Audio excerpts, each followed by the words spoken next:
So I made a video about 2 years ago talking about how 40 hours a week was the minimum you should be working if you wanted to be successful. And of course, like all my YouTube videos, it just blew up and became insanely popular because I am, after all, the most popular content creator on this app. Literally, I don't know how I do it, juggling being the successful YouTuber, small-time entrepreneur, duly elected sheriff of the internet, and incredibly handsome with a wonderful body. One day, maybe I'll write a book, but right now they're trade secrets. I'm just keeping them to myself. But I made a video talking about how you need to work more than 40 hours a week. And to this day, it still gets comments and people still send me messages on Instagram and say, you know what?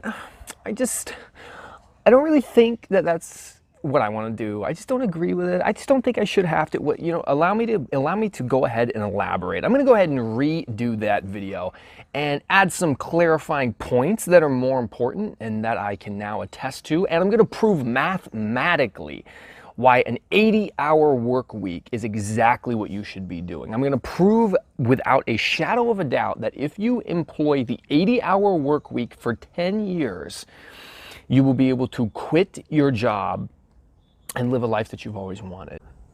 No, I'm not trying to sell you anything. I don't want your money. All I want you to do is stop being in denial, because the real reason you don't want to work 40 hours a week, it's a bunch of excuses, and I want you to admit the truth. And what is the truth? That you're lazy and you're looking for any excuse possible to not have to put in the work that you know is required to be successful. It's going to take me probably 5 minutes to explain what's going on here in my head and why you could employ this tactic of working 80 hours a week and therefore retire early, investing intelligently, blah, blah, blah, blah, blah. Again, if you don't even have the 5 minutes to spend to watch this, then just click out of this video and go watch a freaking versus hypothetical match between Naruto fighting Goku, all right? But I'm gonna be straight up with you. We both know that Goku wins, even though Naruto has more hacks.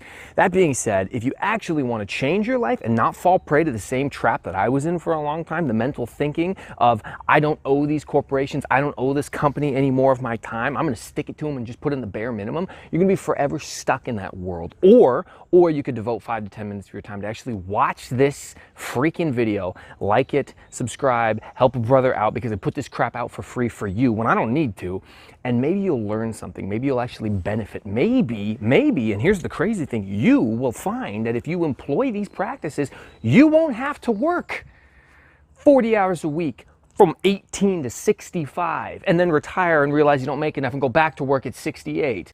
So here's what prompted me to go ahead and make this video. Mr. Craig Franklin, this guy right here, who says he doesn't agree with me, but he can explain in a civil way, which I appreciate. That's always nice.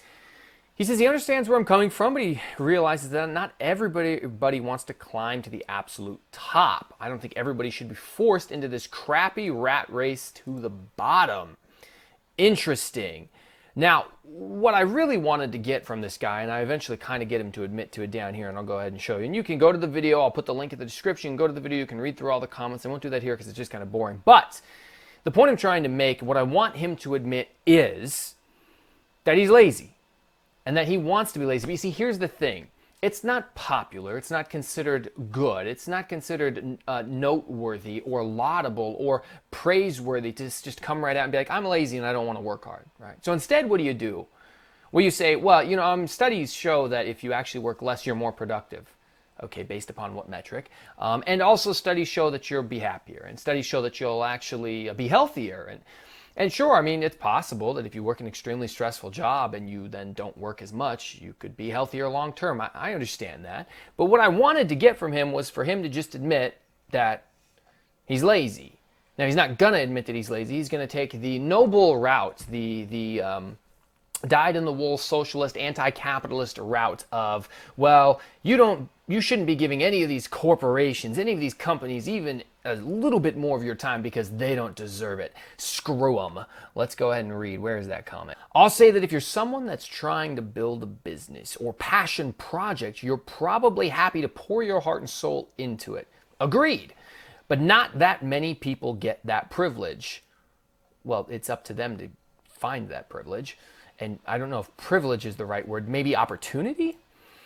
If you're grinding your life away for a gigantic corporation, screw them. They don't deserve more than 40 hours of your week. Don't give them any more control over your life than they already have. Interesting. So, of course, now this was what I was hoping to get at. I was hoping that he would say something along the lines of this. Really, if it's about control over your life, if you really want to, as I say down here, if you really want to wrest control of your life away from the corporations or the man, the best way to do it is to work harder. Let me explain why. It's not that complicated. I'm going to show you with math how easy this is. Now, if you followed my channel, you understand that I take all of my excess money. I live beneath my means. I save as much as I can, and I put everything extra that I have into investment properties that generate income. Why? So that I can hopefully retire early. Let's take a quick look at the math here, right? Quick math, okay? Here's the case for the 80-hour work week. Okay, let's take a look at the math here. Here's the quick math in my extremely expertly put together fake Word document, because this is, as you probably can't see because I have it cropped out, but it's a WordPad. I don't even have Microsoft Word on here because I'm so cheap I didn't even want to buy it. That's right. That's how you save money right there. WordPad came downloaded with a laptop.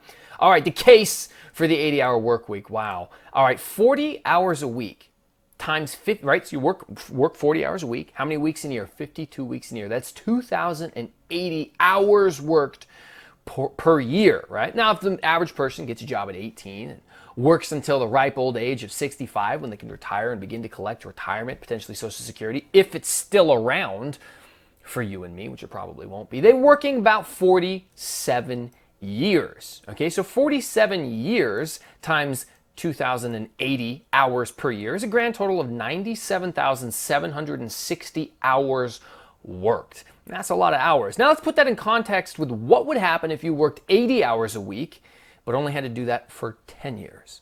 So 80 hours a week times 52 weeks, look at that wonderful typo, weeks in a year is 4,160 hours per year times 10 years, and you get 41,600 hours. Now this is less than half of the 97,760, right? Essentially, you're doing 57% less than you would at that normal 9-to-5 job. Well, that was just for colorful humor. But the point is yes, you're going to be working more. This is delayed gratification. You have to sacrifice now to get what you want later. I don't work 80 hours a week because I'm just so darn happy about working 80 hours a week and I'm going to do that to the day I drop dead. No, the point is that if I do it for 10 years and then take all of that extra money that I got paid from the corporation or the man or the big company, or in my case, the government that I work for, you invest that intelligently, and then you bow out, dip out, peace out, or whatever you want to call it, and get the flip out of town and do whatever you want, right? You've wrested control away from that evil capitalist company that you work for that's just oh so cruel to you for employing you at a wage that you agreed to make, doing a job that you agreed to do. How you're a victim in that scenario, I really don't know. I've had minimum wage jobs, worked at McDonald's, worked at Walmart. I never felt like a victim. I realized that at 14 or 16 or 18 years old, I really didn't have any other work skills that I could, I don't know, pass along and make more money from. But here it is, definitively proved with math, very simply, that if you do 80 hours a week for 10 years, you're actually going to work 57% less in the long run. And you'll be able to retire earlier and stick it to the man if that really is your goal. And if that isn't your goal, then you need to admit the truth here, which is that you are lazy and you want an excuse to be lazy. And when people publish studies that you should really just work less, or when your political ideology says to you, hey, you shouldn't be contributing anymore to that capitalist economy that you work in because, well, that's just wrong.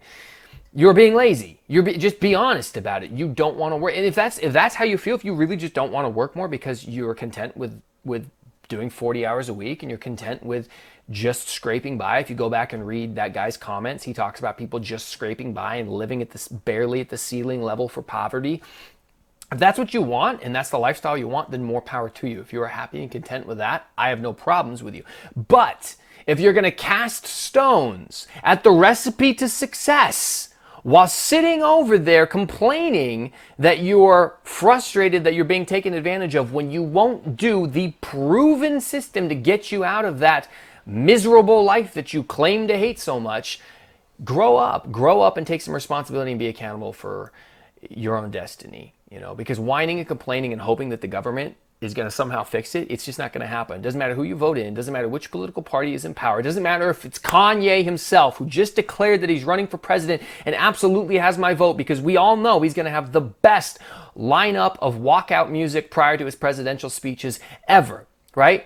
President Trump, Vice President Biden, you guys ran a pretty good campaign. But Kanye's about to run the greatest campaign ever.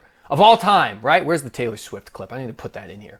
The point is, no matter who you vote into power, they're not going to solve your problems for you. So take some personal accountability, fix it for yourself, or just complain, you lazy bums. Catch you next time. So thank you so much for giving me a chance to win a VMA award. But Taylor, I'm really happy for you. I'm going to let you finish. But Beyonce had one of the best videos of all time.